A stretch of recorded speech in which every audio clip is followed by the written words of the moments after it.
नमस्कार दोस्तों, हमारे YouTube चैनल सनातन धर्म में आपका हार्दिक स्वागत है। आज हम जानेंगे गीता का कर्मवाद और वेदांत के संप्रदाय के बारे में। इसी के साथ आगे बढ़ते हैं। गीता का कर्मवाद। गीता दर्शन भी वैदिक षड्दर्शनों के समकालीन है। गीता का कर्मयोग उपनिषदों के ब्रह्मवाद के बाद एक महत्वपूर्ण मौलिक दर्शन है। सभी वैदिक दर्शनों ने कर्मयोग का महत्व स्वीकार किया है। व्यावहारिक होने के कारण उसे प्रतिनिधि भारतीय जीवन दर्शन कहा जा सकता है। गीता के कर्मयोग में अध्यात्म और जीवन का अद्भुत समन्वय हुआ है। ऐतिहासिक दृष्टि से यह वैदिक कर्मकांड और उपनिषदों के ब्रह्मवाद का समन्वय है। अध्यात्म और कर्म का यह समन्वय अत्यंत महत्वपूर्ण है। उपनिषदों के वेदांत तथा बौद्ध और जैन धर्म के संन्यासवाद के प्रभाव से भारतीय जनता में विरक्ति और निवृत्ति का प्रभाव इतना बढ़ रहा था कि समाज के लिए घातक बन जाता। ऐसी स्थिति में गीता ने कर्मयोग का संदेश देकर देश को एक संजीवन मंत्र प्रदान किया। अध्यात्म को स्वीकार कर गीता ने संन्यास को एक नई परिभाषा दी। संन्यास का सामान्य अर्थ त्याग है, किंतु इस त्याग में प्राय भ्रांति हो जाती है। भोजन, शयन आदि प्राकृतिक कर्मों का त्याग किया जा सकता है। काम्य कर्मों का भी त्याग संभव है।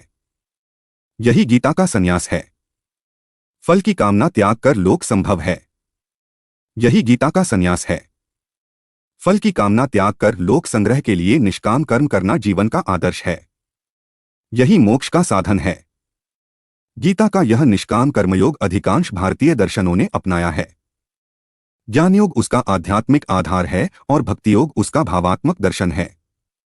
अब हम जानेंगे वेदांत के संप्रदाय के बारे में। इससे पहले अभी तक अपने चैनल को सब्सक्राइब नहीं किया है तो चैनल को सब्सक्राइब करें और कमेंट में जय श्री राम जरूर लिखें। वेदांत के संप्रदाय। वेदांत के इन अनेक संप्रदायों में शंकराचार्य का अद्वैत मत सबसे प्राचीन है। यह संभवतः सबसे अधिक प्रतिष्ठित भी है। शंकराचार्य का अद्वैतवाद उपनिषदों पर आश्रित है। उनके अनुसार ब्रह्मा ही एकमात्र सत्य है। जगत का विक्षेप और जीव के ब्रह्मभाव का आवरण करती है। अज्ञान का निवारण होने पर जीव को अपने ब्रह्मभाव का साक्षात्कार होता है। यही मोक्ष है। ब्रह्मा सच्चिदानंद है। ब्रह्मा की सत्ता और चेतना तथा उसका आनंद अनंत है। जागृत, स्वप्न और सुषुप्त की अवस्थाओं से परे तथा बाह्य और आंतरिक विषयों से अतीत अनुभव में ब्रह्मा का प्रकाश होता है। विषयातीत होने के कारण ब्रह्मा अनिर्वचनीय है। संख्यातीत होने के कारण उसे अद्वैत कहा जाता है। त्याग और प्रेम के व्यवहारों में यह अद्वैत भाव विभासित होता है। समाधि में इसका आंतरिक साक्षात्कार होता है। अद्वैत भाव को सिद्ध करने के लिए ब्रह्मा को जगत का कारण माना गया है। ब्रह्मा को जगत का उपादान कारण मानकर दोनों का अद्वैत सिद्ध हो जाता है। उपादान के परिणाम की आशंका को विवर्तवाद के द्वारा दूर किया गया है। विवर्त कारण अविकार्य होता है। उसका कार्य मिथ्या होता है, जैसे रज्जु में सर्प का भ्रम। रज्जु सर्प और स्वप्न प्रातिभासिक सत्य हैं। जगत व्यावहारिक सत्य है। मोक्ष पर्यंत वह मान्य है। ब्रह्मा ही पारमार्थिक सत्य है जो मोक्ष में शेष रह जाता है। माया से युक्त ब्रह्मा ईश्वर कहलाता है। वह सृष्टि का कर्ता है, किंतु वह पारमार्थिक सत्य नहीं है। ब्रह्मानुभव का साधन ज्ञान है। कर्म के साध्य शाश्वत नहीं होते। ब्रह्मा कर्म के द्वारा साध्य नहीं है। कर्म और भक्ति मोक्ष के सहकारी कारण हैं। श्रवण, मनन और निदिध्यासन मोक्ष साधना के 3 चरण हैं। मोक्ष में आत्मा समस्त बंधनों से मुक्त हो जाती है और अनंत आनंद से आप्लावित रहती है। यह मोक्ष जीवन काल में प्राप्य है तथा जीवन के व्यवहार से इसकी पूर्ण संगति है। शंकराचार्य के लगभग 1500 वर्ष बाद 11वीं शताब्दी में रामानुजाचार्य ने ब्रह्मसूत्रों की नवीन व्याख्या के आधार पर विशिष्टाद्वैत मत की स्थापना की। रामानुजकृत श्रीभाष्य के आधार पर यह श्री संप्रदाय कहलाता है। रामानुज शंकर के मायावाद को नहीं मानते। उनके अनुसार जीव, जगत और ब्रह्मा तीनों पारमार्थिक सत्य है। जगत ब्रह्मा का विवर्त नहीं वरन ब्रह्मा की वास्तविक रचना है। ब्रह्मा और ईश्वर एक दूसरे के पर्याय हैं। जीव ब्रह्मा का अंश है। मोक्ष में जगत का विलय नहीं होता और जीव का स्वतंत्र अस्तित्व बना रहता है। ब्रह्मा निर्विशेष और निर्गुण नहीं वरन सविशेष्य और सगुण है। ब्रह्मा ही स्वतंत्र सत्ता है। जीव और जगत उसके अपृथक सिद्ध विशेषण हैं। ब्रह्मा से पृथक उनका अस्तित्व संभव नहीं है। अत रामानुज का मत भी अद्वैत ही है। जीव और जगत के विशेषणों से युक्त ब्रह्मा का इनके सत विशिष्ट अद्वैत भाव है। ब्रह्मा इनका अंतर्यामी स्वामी है। रामानुज के मत में भक्ति मोक्ष का मुख्य साधन है। भगवान के गुणों का ज्ञान भक्ति का प्रेरक है। साधारण जन और शूद्रों के लिए प्रपत्ति अर्थात शरणागति सर्वोत्तम मार्ग है। रामानुज के कुछ वर्ष बाद 11वीं शताब्दी में ही निम्बार्काचार्य ने द्वैताद्वैत मत की प्रतिष्ठा की। ब्रह्मसूत्रों पर वेदांत पारिजात सौरभ नाम से उनका भाष्य इस मत का आधार है। रामानुज के समान निम्बार्क भी जीव और जगत को सत्य तथा ब्रह्मा का आश्रित मानते हैं। रामानुज के मत में अद्वैत प्रधान है। निम्बार्क मत में द्वैत का अनुरोध अधिक है। रामानुज के अनुसार जीव और ब्रह्मा में स्वरूपगत सामय है, उनकी शक्ति में भेद हैं।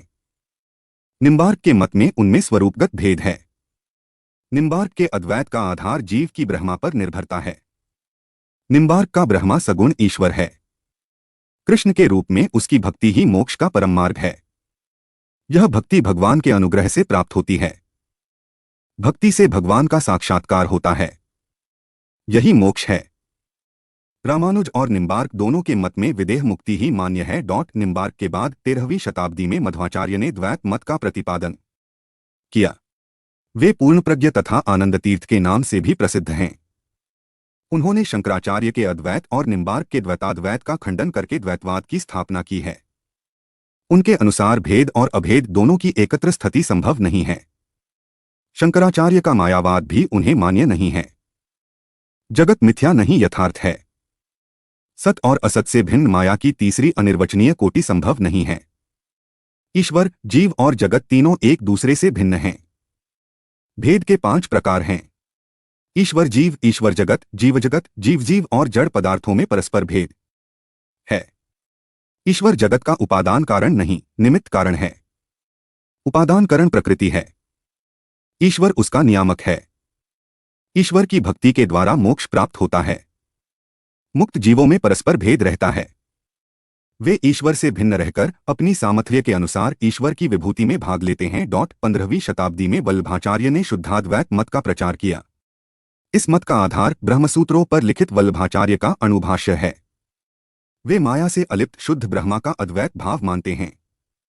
यह ब्रह्मा निर्गुण नहीं, सगुण है तथा माया के संबंध से रहित है। ब्रह्मा अपनी अनंत शक्ति से जगत्री के रूप में व्यक्त होता है।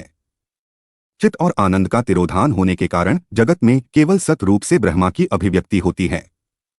जीव और ब्रह्मा स्वरूप से एक हैं। अग्नि के स्फुरलिगों की भांति जीव ब्रह्मा का अंश है, विशेषण नहीं। इस प्रकार सर्वत्र अद्वैत है, कहीं भी द्वैत नहीं। मर्यादा और पुष्टि 2 प्रकार की भक्ति मोक्ष का साधन है। 16वीं शताब्दी में चैतन्य महाप्रभु ने अचिंत्य भेदाभेद का प्रवर्तन किया। उनके शिष्य रूप गोस्वामी ने गौड़ीय वैष्णव संप्रदाय का प्रतिष्ठापन किया। इनके अनुसार भगवान की शक्ति अचिंत्य है। वह विरोधी गुणों का समन्वय कर सकती है। भेदाभेद का चिंतन न करके मोक्ष की साधना करना ही जीवन का धर्म है। मोक्ष का अर्थ भगवान की प्रीति का निरंतर अनुभव है। इस प्रकार वैदिक युग के उत्तरकाल में उपनिषदों में जिस वेदांत का उदय हुआ उसका नवीन उत्थान 7वीं शताब्दी से लेकर 16वीं शताब्दी तक अद्वैत, विशिष्टाद्वैत, द्वैत, शुद्धाद्वैत आदि संप्रदायों के रूप में हुआ। उपनिषदों का वेदांत पश्चिमी और उत्तरी भारत की देन है।